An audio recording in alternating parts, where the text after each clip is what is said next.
projet emblématique de la Part-Dieu que nous souhaitons pour demain. Un quartier qui fasse plus de place à la nature, avec des espaces publics, des équipements de proximité et des services dédiés aux habitants.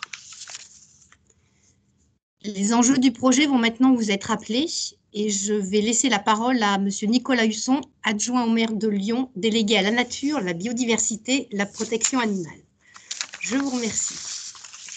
Voilà, donc on passe la parole à M. Husson. Juste un petit mot entre deux présentations, pardonnez-moi. On voulait aussi vous informer que pour pouvoir la diffuser en replay sur le site de la SPL, Lyon-Part-Dieu, nous allons enregistrer la première partie de la présentation. Donc ça permettra également à ceux qui n'auraient pas pu être présents ce soir de pouvoir avoir accès sous forme de vidéo à la présentation. Voilà, M. Husson, je vous laisse la parole.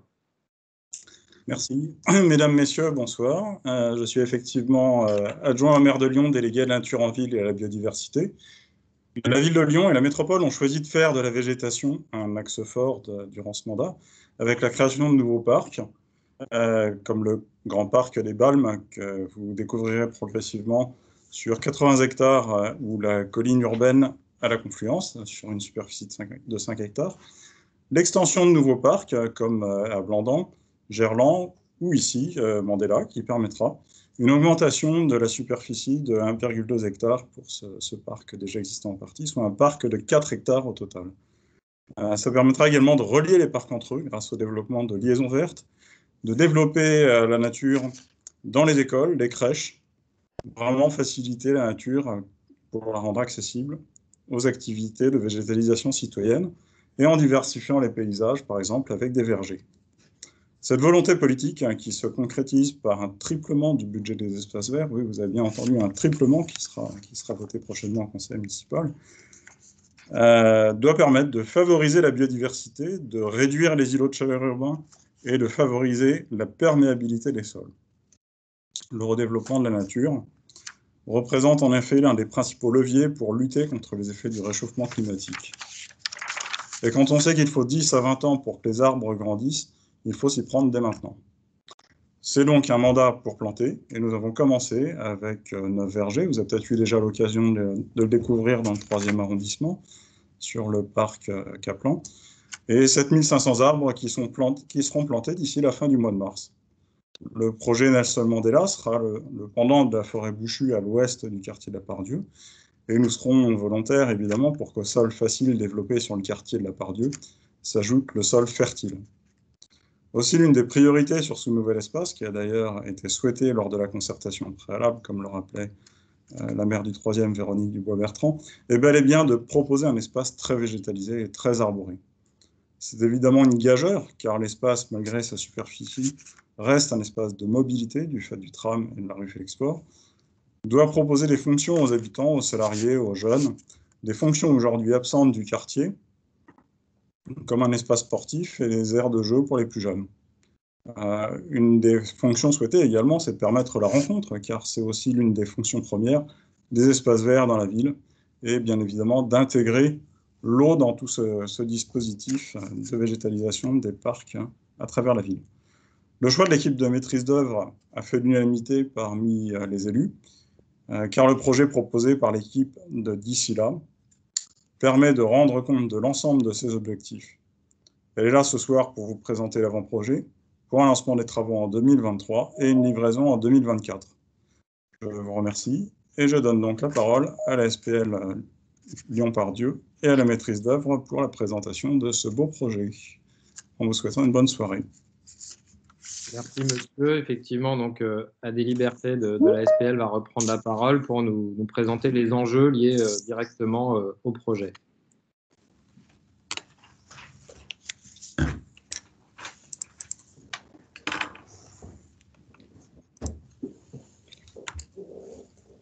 Bonjour à tous.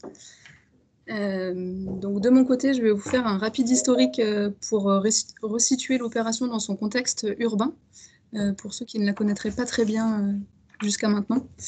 Donc là, vous voyez quelques photos aériennes du site, sur laquelle vous voyez que l'esplanade du Dauphiné, qui a été renommée l'esplanade Nelson Mandela, a été aménagée en 2005 par l'atelier Ruel, Et ensuite, le début des années 2010 a marqué l'arrivée du tramway T4 dans ce secteur, avec du coup l'aménagement également de la rue Mouton-du-Vernet et la construction de différents bâtiments, notamment du coup le bâtiment des archives, ensuite le bâtiment de bureau Equinox, ainsi que le bâtiment Sky 56. Plus récemment, donc du coup ces dernières années, en 2019 et 2020, c'est la frange est de l'esplanade qui a été réaménagée. Dans un premier temps avec la construction du campus Orange. Ce sont les 2 nouveaux bâtiments qui ont été construits par la société Orange, qui développe environ 25 000 m² à destination de ses employés. Et cette opération a été accompagnée par la SPL Lyon-Part-Dieu par les travaux de redressement de la rue Maurice-Flandin, qui ont permis du coup de redresser cette rue qui faisait auparavant un coude et de libérer l'emprise pour étendre l'esplanade Nelson Mandela vers le nord. En parallèle de ces travaux, vous avez dû apercevoir les travaux de construction de la centrale de froid urbain. Ce sont des travaux qui ont été réalisés par Dalkia, qui sont situés sous l'espace vert. Et en fait, c'est un bâtiment qui est enterré, sur lequel a bien été prévue une surface de terre végétale qui permet de réaliser les plantations du parc à terme. Donc aujourd'hui, on ne voit plus grand-chose sur le site à cet endroit-là. Donc c'est en parallèle de ces travaux que la SPL a engagé les premières réflexions sur le programme d'extension de l'esplanade Nelson Mandela. Et du coup, c'est ce programme qui a fait l'objet d'une concertation en 2019.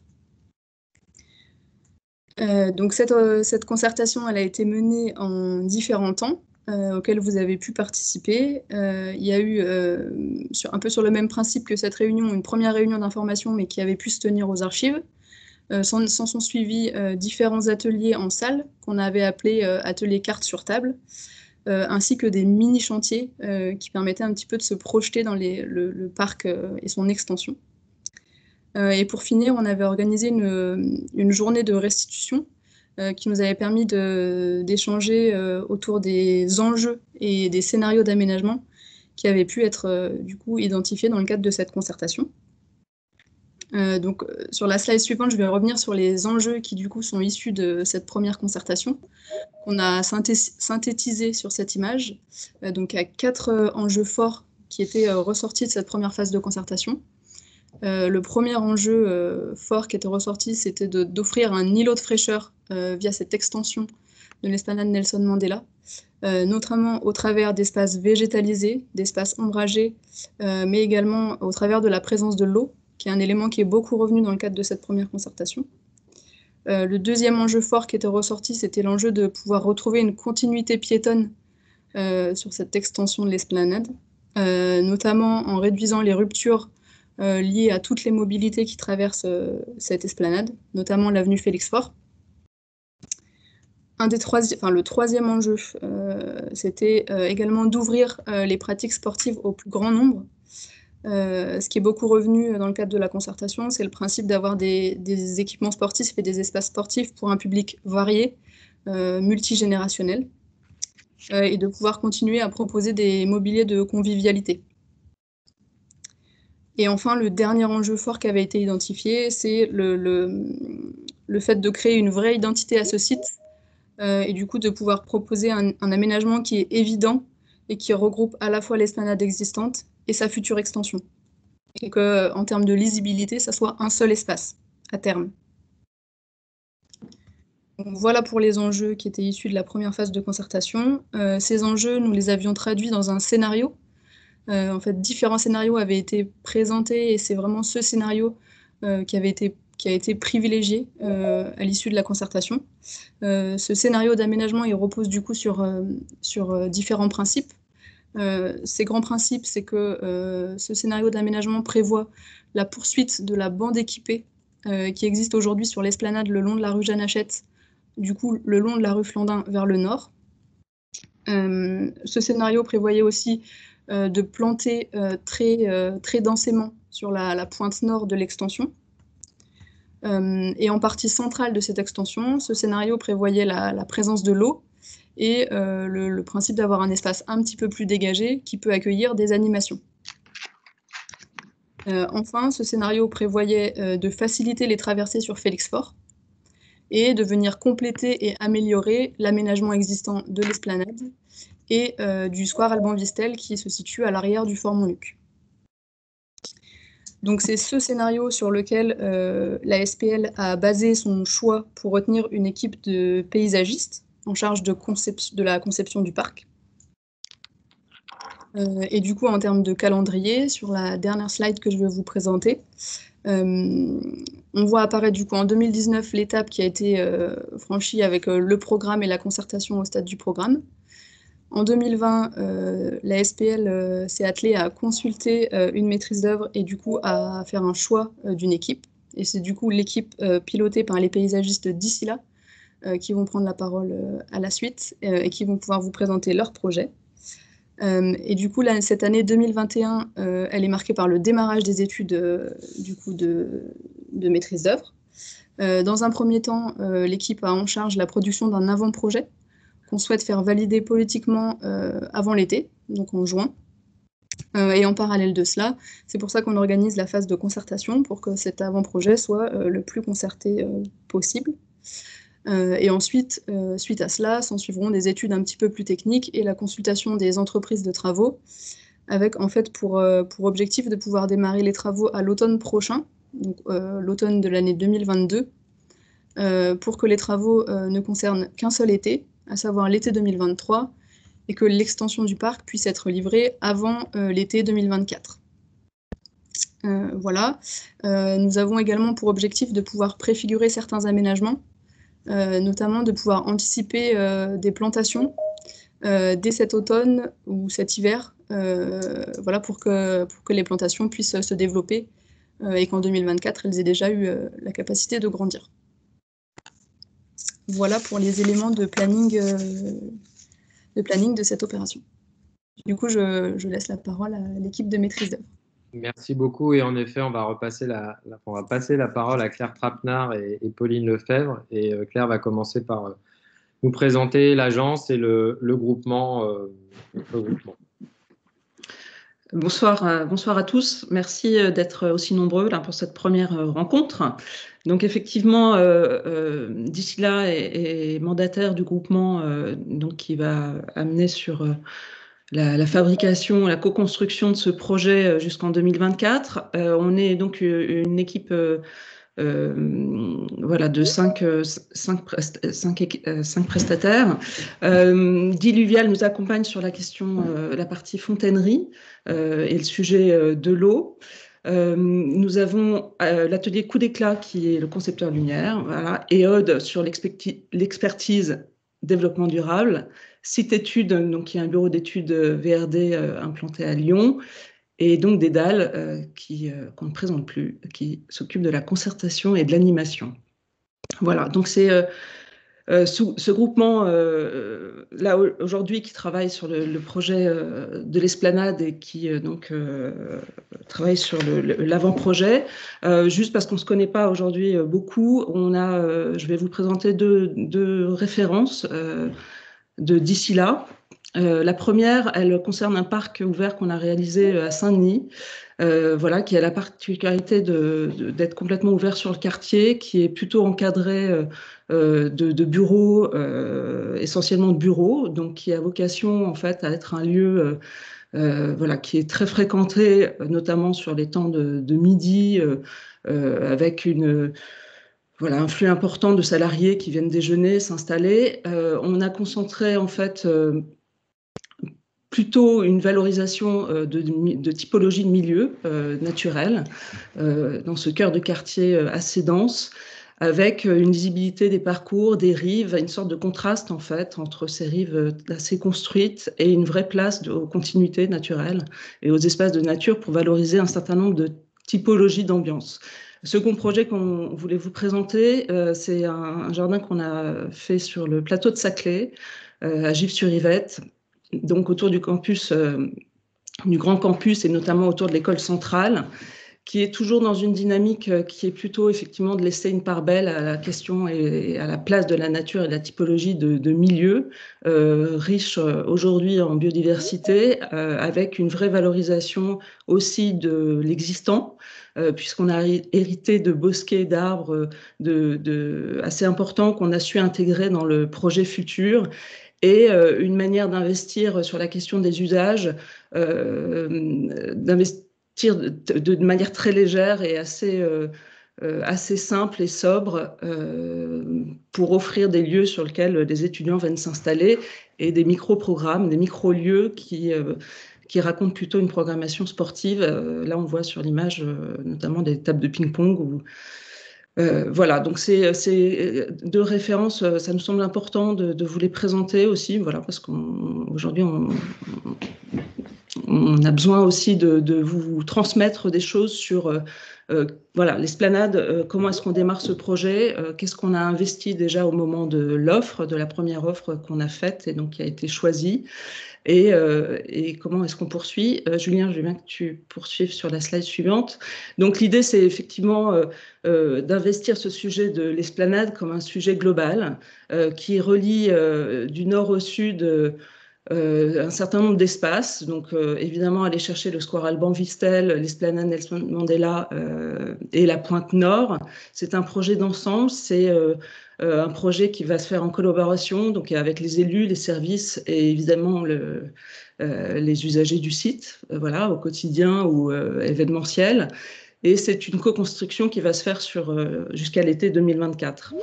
Donc, l'enjeu principal, c'est d'engager un paysage étendu, en fait, qui vienne chercher l'ensemble des rives, qu'on ait une entité très lisible, qui soit une infrastructure, une sorte de grande infrastructure paysagère dominante, qui aura vocation à y installer un certain nombre de programmes, de sports, de jeux, de détente, et aussi essayer de conforter au maximum une lisibilité des espaces, des parcours notamment confortables et lisibles.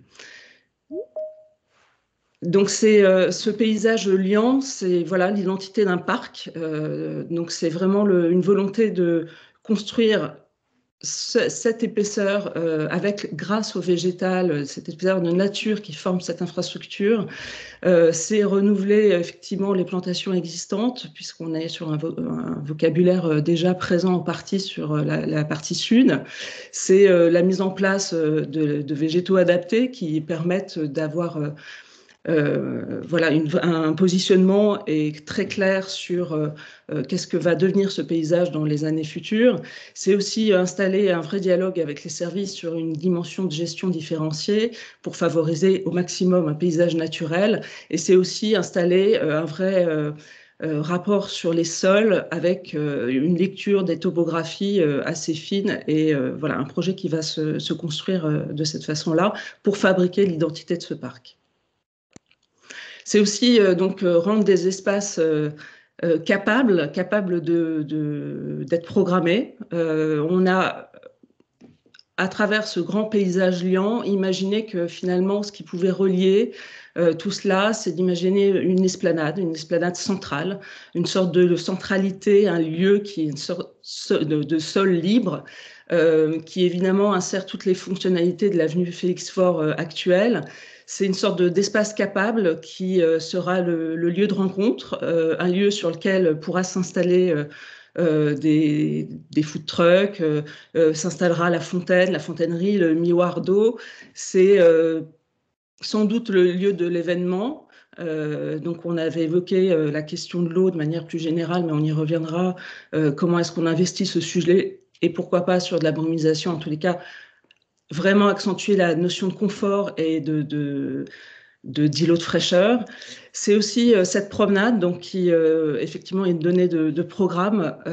Comment est-ce qu'on constitue une sorte de programme actif qui vient accompagner et activer l'espace sur une lecture très lisible de cette rive, voilà, qui vient accrocher l'ensemble des pièces et des équipements qui seront, eux, programmés. C'est un parcours simple, lisible, qui fabrique aussi un lieu de rencontre, un espace. C'est une promenade de 13 mètres de largeur, donc assez très confortable, qui sera évidemment plantée, qui sera habitée par du mobilier, voilà, qui permettra d'activer un certain nombre de lieux de proximité confortables que vous connaissez déjà par ailleurs avec l'esplanade existante.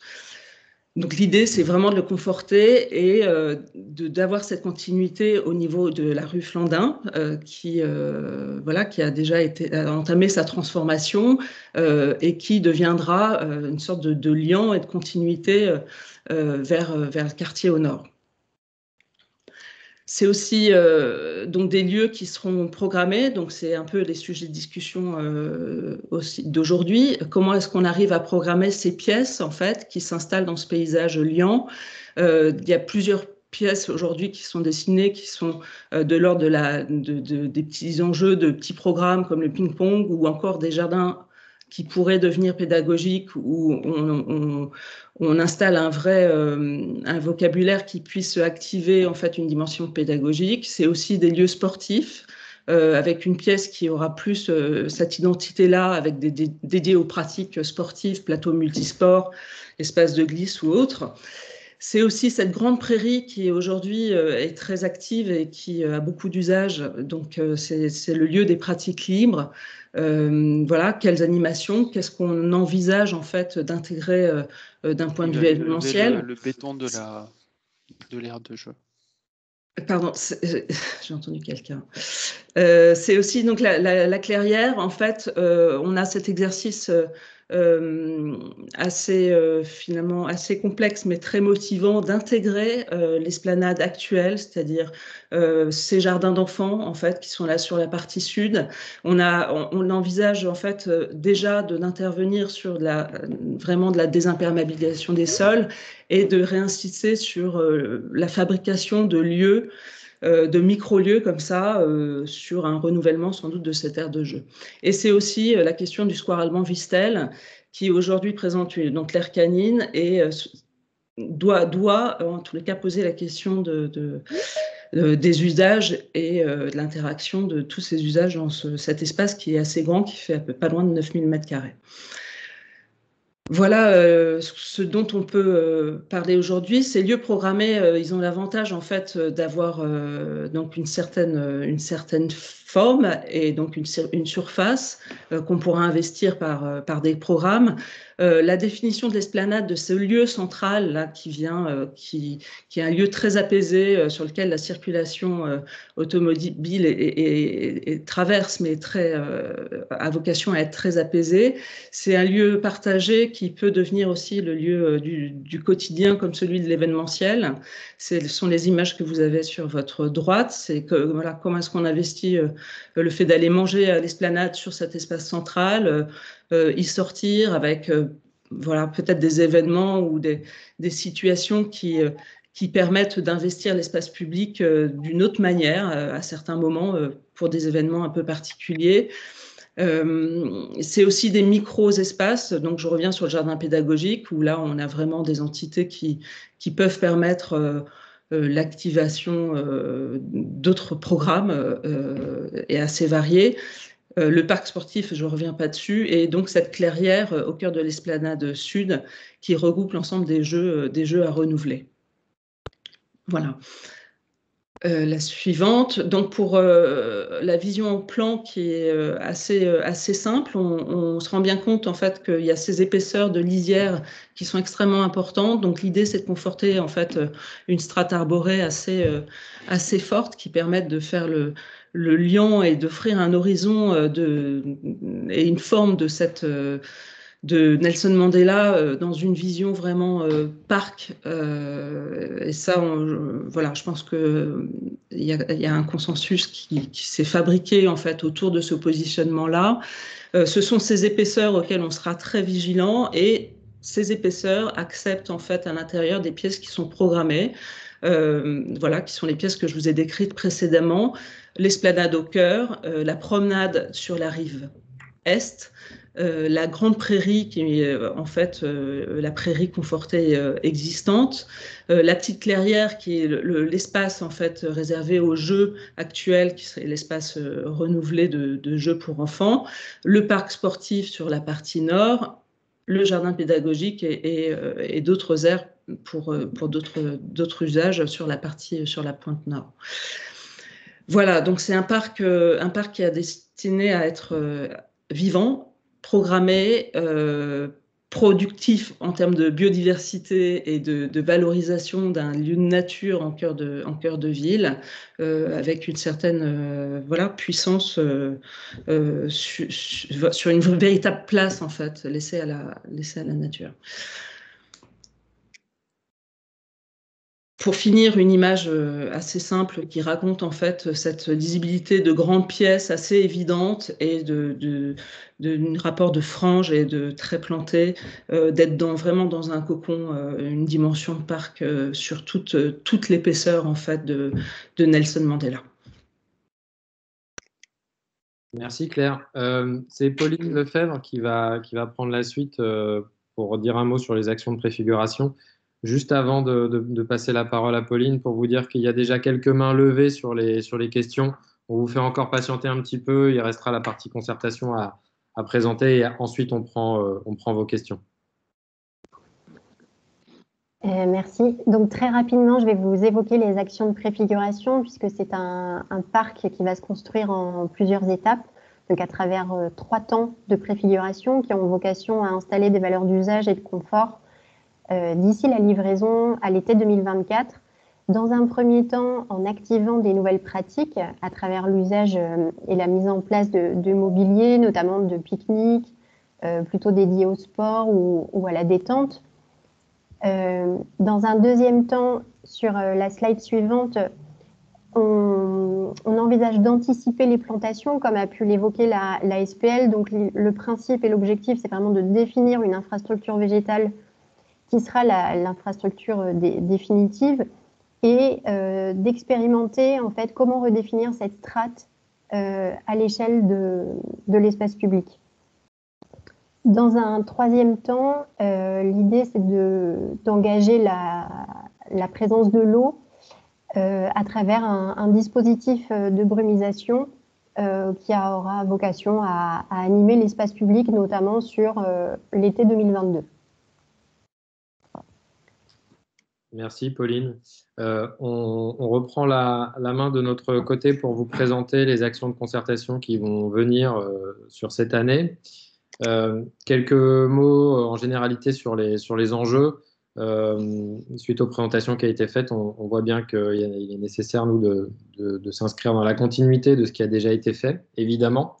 De vous proposer, on voit bien qu'il y a déjà tout ce projet présenté avec des parties négociables et d'autres non. Donc, de vous présenter d'une certaine manière les règles du jeu sur cette présentation, sur cette concertation. On peut parler de variants, d'invariants. En fait, on pourra échanger ensemble sur certaines parties du parc, on va y revenir.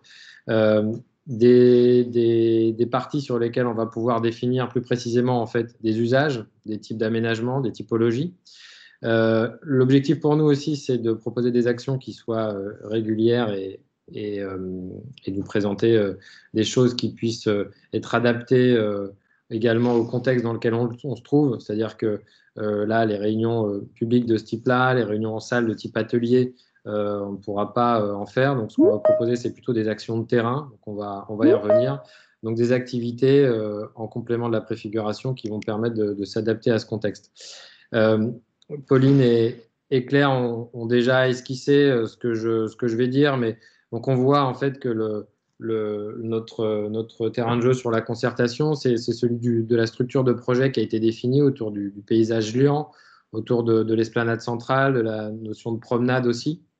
Donc on a ces lieux programmés qui vont être négociables, je disais, à la fois dans leur typologie et leur dimensionnement. Donc ce qu'on va vous proposer sur la concertation, c'est de travailler sur ces parties-là, notamment le jardin pédagogique, quelles pratiques on va pouvoir y installer, c'est le questionnement qu'on veut vous proposer, quel partenariat, notamment avec les acteurs locaux en termes de gestion, animation, on va pouvoir mettre en place. Sur la question de l'eau, le questionnement autour des usages des dispositifs eau sur le parc, quelle forme aussi ces dispositifs vont pouvoir prendre. Sur la question des activités sportives, définir leur nature, des activités libres, individuelles, des équipements qui vont être de type collectif. Donc finalement, quel type d'équipement on veut sur le parc, sur la question du sport. Et puis sur le jeu, quel design, quelle identité pour cette partie jeu, à quel public on va aussi s'adresser, pour quels usages. Voilà. Un mot sur la manière dont on souhaite travailler avec vous. On a défini des types d'interventions donc sur cette année qui vont être assez concentrés. On va vous parler en termes de planning là, dans la suite. On a proposé on vous propose ce qu'on a appelé en fait les rendez-vous de l'esplanade. Donc là, c'est vraiment des temps dédiés à la concertation. On va venir à votre rencontre sur le terrain. Ensuite, ce qu'on a appelé les ateliers de l'esplanade. Donc là, c'est plutôt des temps qui vont s'inscrire en marge ou dans le cadre des temps de préfiguration dont parlait Pauline à l'instant et qui vont nous permettre d'apporter une forme de médiation, d'aller dialoguer avec vous dans le cadre de ces actions de préfiguration et puis d'observer aussi, comment ça se passe. Et puis le troisième niveau, c'est un événement de type petit village événementiel qui va permettre aussi de tester le caractère événementiel du parc. Et là, qui sera un temps un petit peu plus fédérateur et qui pourra aussi servir de temps de restitution du travail de concertation. Voilà. Je laisse la parole à ma collègue Inès Martorell qui va vous dire un mot à la fois sur le planning et plus précisément sur les formats. Merci Julien. Alors, pour ça, je vais devoir faire une petite manip, c'est-à-dire quitter le mode plein écran, pardonnez-moi, et mon micro pour pouvoir donner la parole à ma collègue. Merci beaucoup Julien. Bonsoir à toutes et à tous. Donc là, je vais vous présenter rapidement les prochains temps de concertation. Donc, concrètement, c'est un planning. Le 11 mars prochain, on donne rendez-vous aux salariés du quartier dans le cadre d'une réunion d'information. Ensuite, on donnera rendez-vous le samedi 27 mars dans le cadre du premier rendez-vous de l'esplanade pour une promenade urbaine qui sera suivi ensuite du deuxième rendez-vous de l'esplanade qui est une conversation de rue qui aura lieu le jeudi 8 avril. Et puis, le samedi 8 mai aura lieu la deuxième conversation de rue. Donc voilà, les temps que je viens de vous décrire là, c'est vraiment des temps de concertation. Et puis, à l'été 2021, se tiendra le premier atelier de l'esplanade dans le cadre de la préfiguration et ça portera sur le mobilier urbain. Et puis, à l'automne 2021, deuxième action de préfiguration autour du végétal. Donc là, je vais vous décrire les différents outils, les différents rendez-vous. Le premier rendez-vous, donc je le disais, c'est une promenade urbaine. L'objectif, c'est de présenter et d'explorer présenter le projet dans le cadre d'un atelier en marchant. Donc, c'est vraiment une déambulation dans le quartier pendant lequel vous allez pouvoir partager votre vision du parc. Donc, on vous donne rendez-vous le 27 mars 2021 de 11h à 13h, bien sûr sous réserve des conditions sanitaires. La promenade urbaine va durer 1h30, puis après, il y aura 30 minutes d'échange statique. Voilà, donc pour les modalités d'inscription, donc il y a une jauge de 25 personnes maximum. Donc pour des questions de représentativité, on invite les structures, les instances locales, donc les associations locales, à inscrire un représentant uniquement pour laisser la place aux autres habitants et usagers. Donc ensuite, comme je le disais, il va y avoir 2 rendez-vous de l'esplanade qu'on appelle les conversations de rue, qui se dérouleront à 1 mois d'intervalle, le jeudi 8 avril et le samedi 8 mai 2021. Donc, on souhaitait vraiment proposer un temps en semaine et un temps en week-end. Donc, l'objectif là, c'est vraiment d'aller à votre rencontre, de se positionner dans le parc, sur l'esplanade, à différents endroits, et voilà, et de vous interroger entendre voilà, votre vision du parc et répondre à vos interrogations également. Donc, il n'y a pas d'inscription, on vous communiquera sur les lieux où on sera installé. Donc voilà, donc 2 conversations. Et puis voilà, une manière aussi de rester en contact avec vous au-delà de ces temps-là, c'est de rester informé sur le projet. Donc aujourd'hui, il y a la maison du projet qui est située au 192 rue Garibaldi.